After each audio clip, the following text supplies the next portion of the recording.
Imagine this. What if the very words you speak every day weren't just sounds, but invisible chains holding you back? Friedrich Nietzsche believed language was never just a tool for communication. For him, words were power, able to shape reality itself, to mold the way we experience the world. And yet when Nietzsche looked at society, both in his time and uncannily in ours, he saw something disturbing. He saw language once meant to connect us to truth, twisted into a hiding place for mediocrity. Think about it. How many times have you exchanged words like, "How are you?" "All good crazy." Whether right, you've said them, I've said them, but deep down we know they don't mean much. They're empty phrases repeated so many times they've lost all weight. And yet they still serve a function to keep the surface calm, to push silence away, to create the illusion of connection. Nietzsche saw this for what it really was, an escape strategy. Because when we avoid silence, we also avoid the abyss inside ourselves. We build a wall of words so we don't have to confront the raw, unsettling questions. Who am I really? What am I afraid of losing? What if my life has no meaning? But here's the problem. Those who truly crave depth, those who value coherence, honesty, and substance begin to suffocate in this shallow atmosphere. It's not that intelligent people are antisocial or arrogant. No, it's that they feel almost viscerally the emptiness in so many conversations. They sense when words are being used as masks instead of mirrors. And when every conversation becomes just talking for the sake of talking, they feel drained, not energized, because meaningless words don't enrich us. They erode us. Would you dare to step back from this ritual of empty chatter? Would you risk silence even when everyone else fills the air with noise? Because Nietzsche believed that the avoidance of silence is exactly what keeps us from truth. But this is just the beginning. The discomfort intelligent people feel in shallow conversations isn't just a personal quirk. It's a natural reaction to a world that values appearance over essence. Look around. Language today is often used like makeup, not to reveal who we are, but to cover it up. We speak to fit in, to be liked, to avoid rocking the boat. And the sharper your mind, the harder it becomes to play along without feeling you're betraying something deep inside. It's a quiet battle between what you want to say and what you can say without being misunderstood, ridiculed, or rejected. This tension isn't new. But in our fast-paced, hyper-connected world obsessed with image, it has reached a breaking point. Social media, for example, has reduced thought to sound bites. Posts designed to shock, to trend, to go viral, not to tell the truth.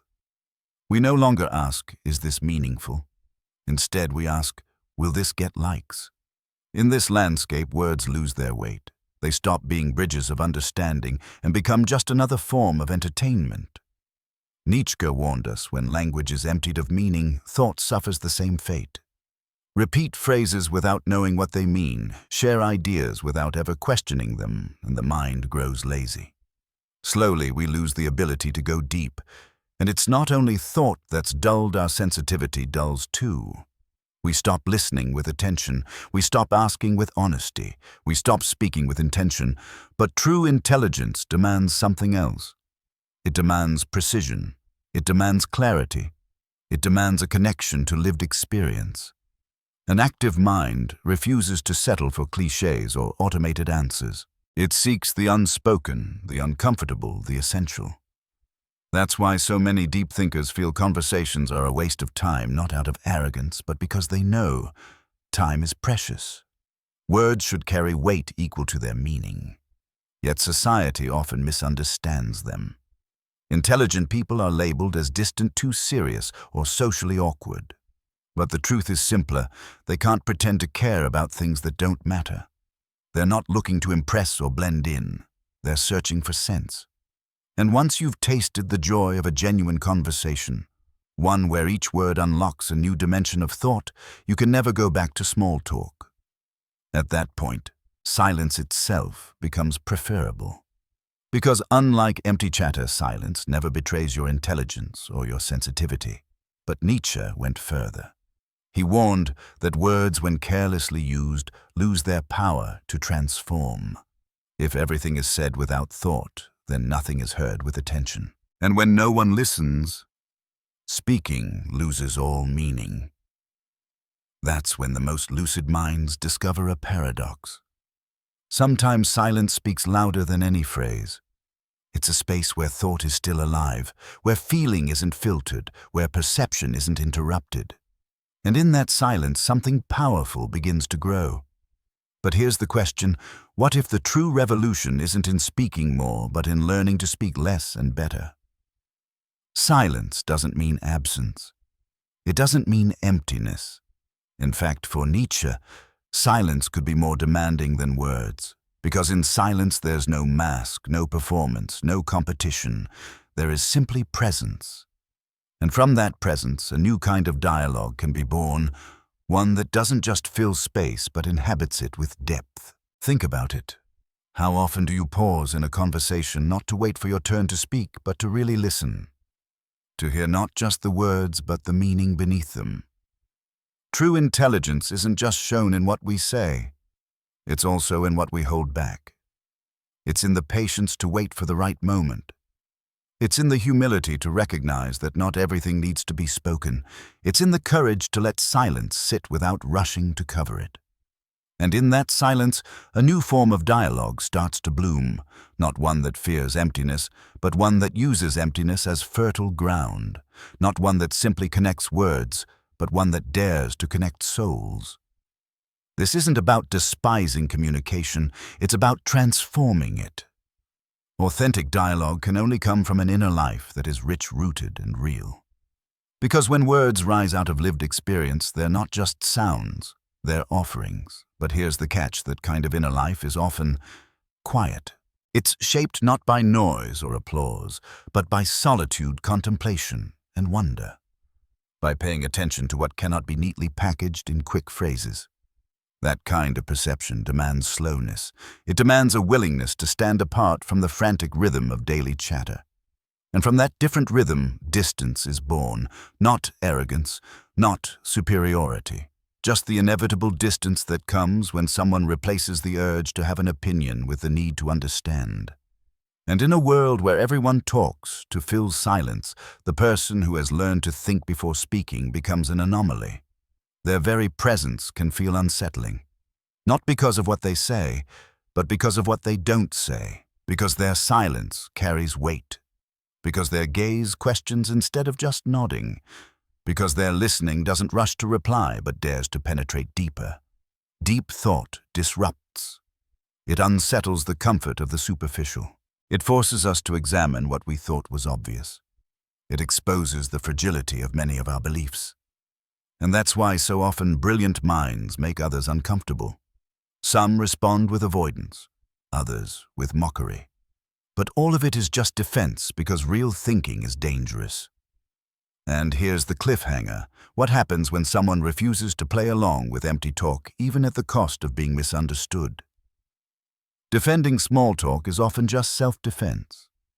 Because real thinking carries risk. The risk of standing alone, the risk of changing your perspective, the risk of discovering you've been wrong all along.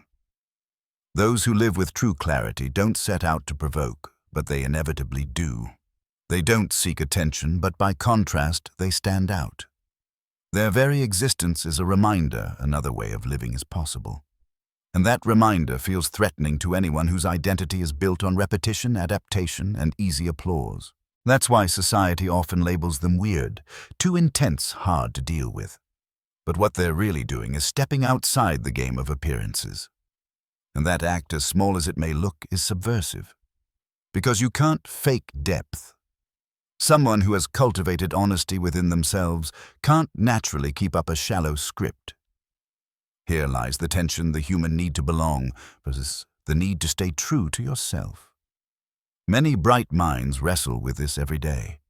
Do they adapt to the noise just to be accepted? Or do they remain faithful to their inner vision, knowing it might cost them connection? It's not an easy choice. Authenticity can come with isolation. Not everyone is willing to pay that price. But some, whether by nature or necessity, find they simply cannot do otherwise. So they retreat. But this retreat isn't cowardice. It's not escape. It's a reconfiguration of how they relate to the world. They stop chasing external validation. Instead, they begin seeking relationships built not on convenience, but on spiritual affinity. And once a person forges a deep enough connection with themselves, they no longer need to speak just to please. Their words come from lived truth, stripped of decoration. When this happens, dialogue changes shape. It's no longer a social ritual, it becomes a shared revelation. And what's said in those moments doesn't always sound extraordinary, but it carries something rare, something hard to define authenticity. Words rooted in lived experience don't need to convince. They don't demand agreement. They open like a flower, offered freely, asking nothing in return. And those words transform others not by cleverness, but by presence. The people who reach this stage don't speak often, but when they do, others listen because their words aren't reactions, they are creations. Would you rather fill space with words, or light it up with meaning? To speak from that place of authenticity requires more than intelligence, it requires endurance. Because walking that path means resisting the temptation to conform, enduring the sting of being misunderstood, and choosing the harder road, the road of not betraying yourself. Not everyone is ready to pay that price, and that's okay.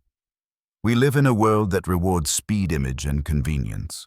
But for some, whether by temperament or by a deep existential need, surface-level words simply aren't enough. For them, words only matter if they rise from genuine experience. Everything else feels empty. And that emptiness drives them toward another kind of connection, one that values quality over quantity. It's not about how many people surround you, it's about how many true resonances are born in those encounters. In this more intimate world, dialogue recovers its dignity. It stops being entertainment and becomes revelation. It becomes a space where you can show yourself without masks, listen without defenses, think without rushing. And while these connections are rare, they are nourishing. They require two people willing to let go of the social script and step into shared vulnerability. It takes time, presence, and sensitivity. But when it happens, it feels like rest, like finally you don't have to translate yourself to be understood. Because clarity of thought isn't the enemy of dialogue, it's the enemy of simulation. Someone who has learned to see clearly can't endure fake conversations without feeling deep discomfort. And this isn't superiority, it's simply incompatibility of frequency. It's like trying to play a symphony on an untuned instrument. The notes just don't fit. That's why many intelligent people choose silence over small talk. Not out of disdain, but out of respect for words, for truth, for themselves. Because for them, language is almost sacred. It's not to be wasted on what doesn't matter. And when they finally meet someone capable of receiving their words, something rare happens. The encounter stops being casual and becomes meaningful. At that point, conversation isn't about exchanging opinions, it's about opening worlds. But here's the question you have to ask yourself. Are you willing to risk silence so that when you do speak, your words actually matter? Real conversation, the kind that transforms you, cannot be forced.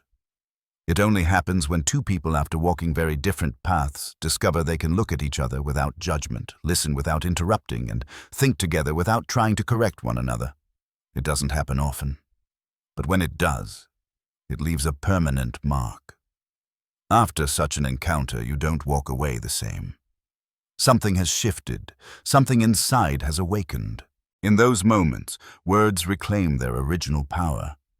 Not as tools of manipulation, not as social currency, not as shields to protect the ego, but as bridges to reality itself, giving form to what would otherwise remain invisible.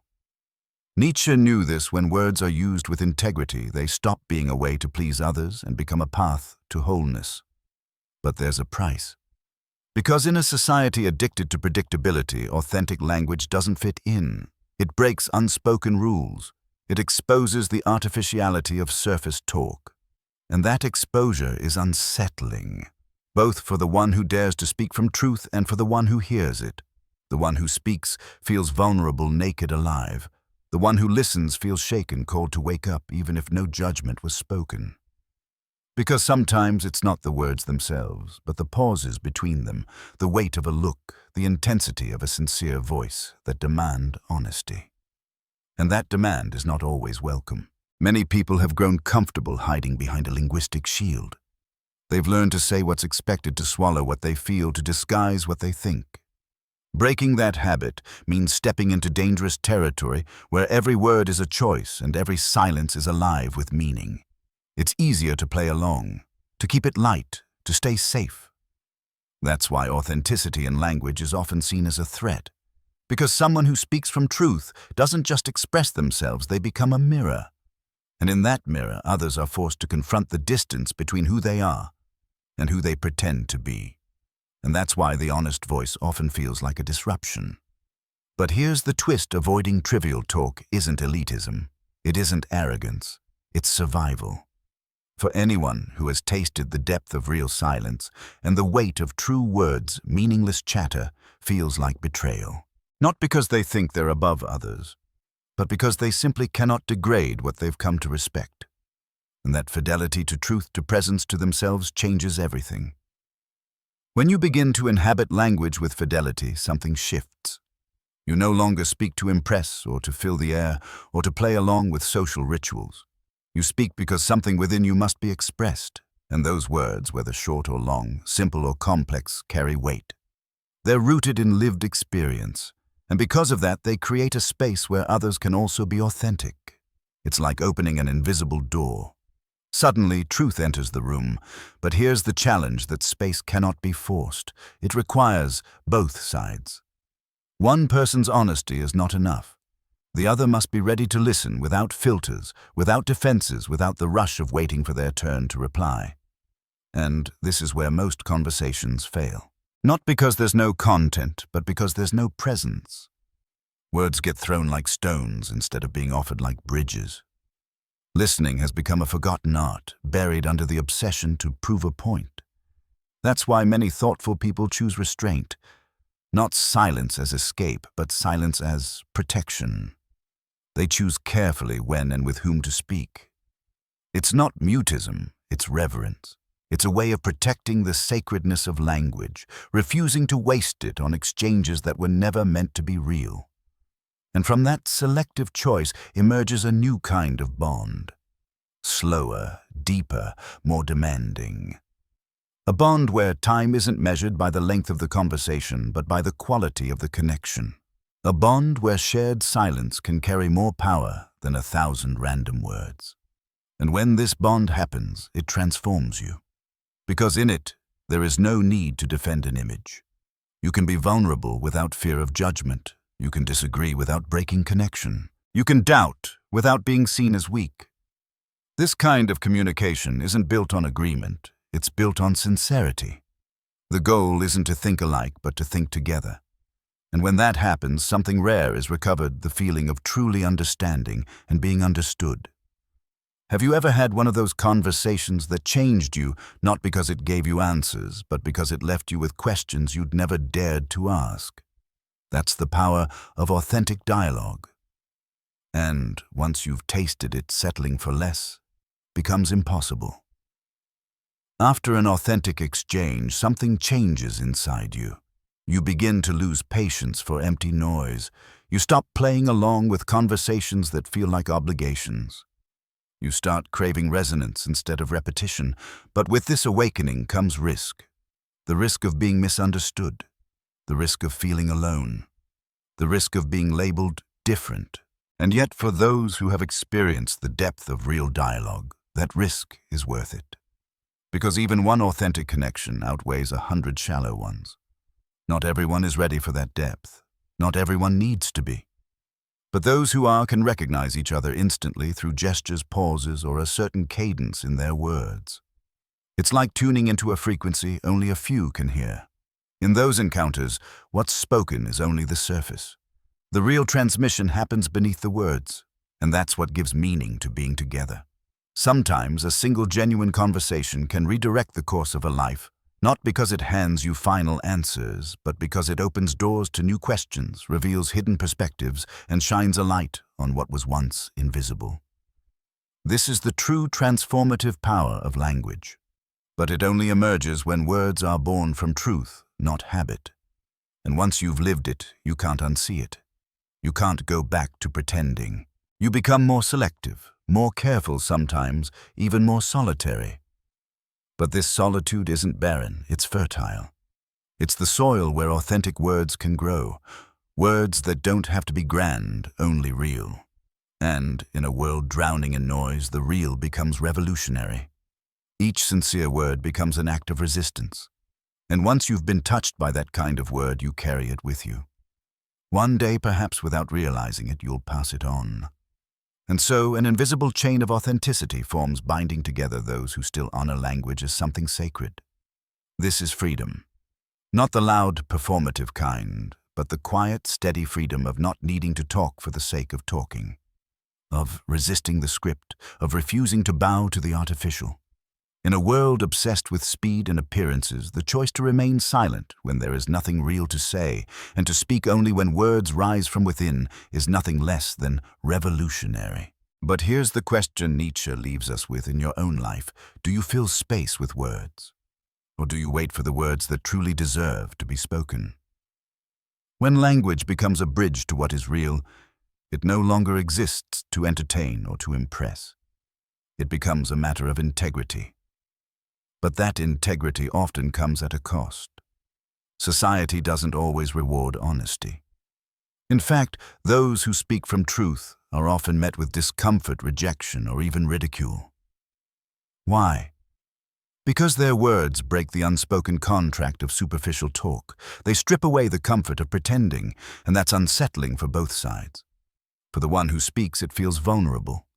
For the one who listens, it feels like a challenge. But in that discomfort lies the invitation to wake up. Many people live behind a wall of phrases, hiding what they really feel or think out of fear, habit, or convenience.